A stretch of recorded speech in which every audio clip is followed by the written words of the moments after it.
The Raven by Edgar Allan Poe. Read by Chris Scoringe. Once upon a midnight dreary, while I pondered, weak and weary, over many a quaint and curious volume of forgotten lore, while I nodded, nearly napping, suddenly there came a tapping, as of someone gently rapping at my chamber door.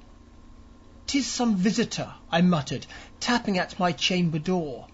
Only this, and nothing more."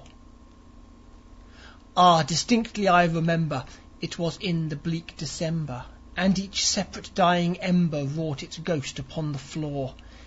Eagerly I wished the morrow, vainly I had sought to borrow from my books surcease of sorrow, sorrow for the lost Lenore, for the rare and radiant maiden whom the angels name Lenore, nameless here for evermore. And the silken, sad, uncertain rustling of each purple curtain thrilled me, filled me with fantastic terrors never felt before, so that now, to still the beating of my heart, I stood repeating, "'Tis some visitor entreating entrance at my chamber door, some late visitor entreating entrance at my chamber door. This it is, and nothing more." Presently my soul grew stronger, hesitating then no longer. "Sir," said I, "or Madam, truly your forgiveness I implore. But the fact is I was napping, and so gently you came rapping, and so faintly you came tapping at my chamber door, that I scarce was sure I heard you."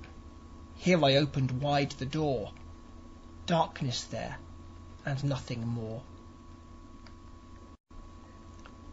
Deep into that darkness peering, long I stood there wondering, fearing, doubting, dreaming dreams no mortal ever dared to dream before.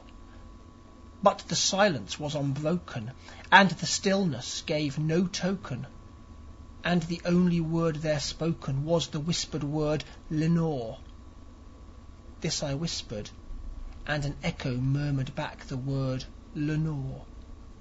Merely this, and nothing more. Back into the chamber turning, all my soul within me burning, soon again I heard a tapping, somewhat louder than before.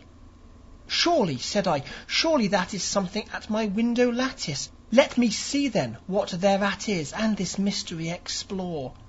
Let my heart be still a moment, and this mystery explore. 'Tis the wind, and nothing more." Open here I flung the shutter, when, with many a flirt and flutter, in there stepped a stately raven of the saintly days of yore. Not the least obeisance made he, not an instant stopped or stayed he, but with mien of lord and lady perched above my chamber door, perched upon a bust of Pallas just above my chamber door, perched and sat, and nothing more. Then this ebony bird beguiling my sad fancy into smiling, by the grave and stern decorum of the countenance it wore, "Though thy crest be shorn and shaven, thou," I said, "art sure no craven, ghastly, grim, and ancient raven wandering from the nightly shore. Tell me what thy lordly name is in the night's plutonian shore." Quoth the raven, "Nevermore." Much I marvelled at this ungainly fowl to hear discourse so plainly, though its answer little meaning, little relevancy bore.